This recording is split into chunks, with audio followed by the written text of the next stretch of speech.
জয়পুরহাট শহরের খঞ্জনপুরে পাইকারি মাছের বাজার ভোর থেকে সরগরম হয়ে ওঠে ক্রেতা বিক্রেতাদের হাঁকডাকে।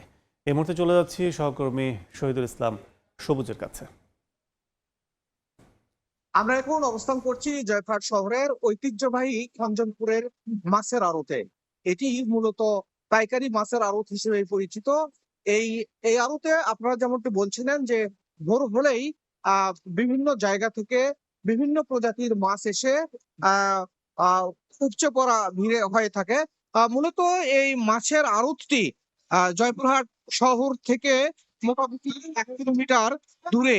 এরপরও এখানে বিভিন্ন উপজেলা থেকে মাছ সরবরাহ হয়ে থাকে।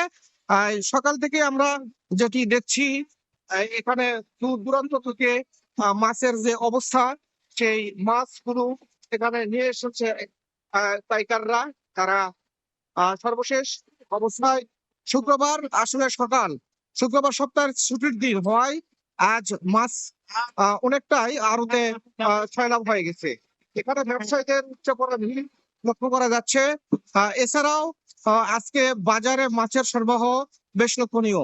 বিশেষ করে বিভিন্ন এলাকা থেকে পুকুরে চাষ করা এবং স্থানীয় বিভিন্ন নদী ও বড় দিঘি থেকে আজ রুই, কাতল, মৃগেল, আইর, পাঙ্গাস জাতীয় মাছগুলো এই আড়তে এসেছে। তবে ছোট মাছ বা দেশীয় প্রজাতির মাছের সরবরাহ কিছুটা কম।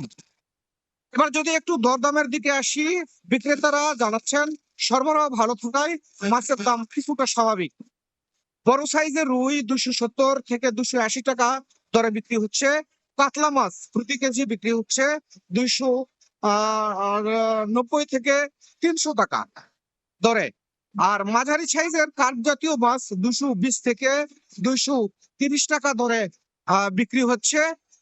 এ অবস্থায় তবে তবে দেশীয় প্রজাতির মাছে একটু দেখানোর চেষ্টা করছি আমরা, তবে এগুলোতে খুবই কম। এদিকে আমি এই এলাকার সবচেয়ে কয়েকজন ক্রেতা এবং পাইকারি বিক্রেতাদের সাথে কথা বলে যেটি জেনেছি সেটি হলো যে এই মাছের আড়তটি প্রতিদিনই জমজমাট হয়ে থাকে। তো এই ছিল জয়পুরহাট খঞ্জনপুরের মাছের আড়ত থেকে সর্বশেষ বাজার দর নিয়ে বাজার পরিস্থিতি। পাইকারি মাছ বাজারের খবর জানতে আমরা সরাসরি ছিলাম জয়পুরহাটে।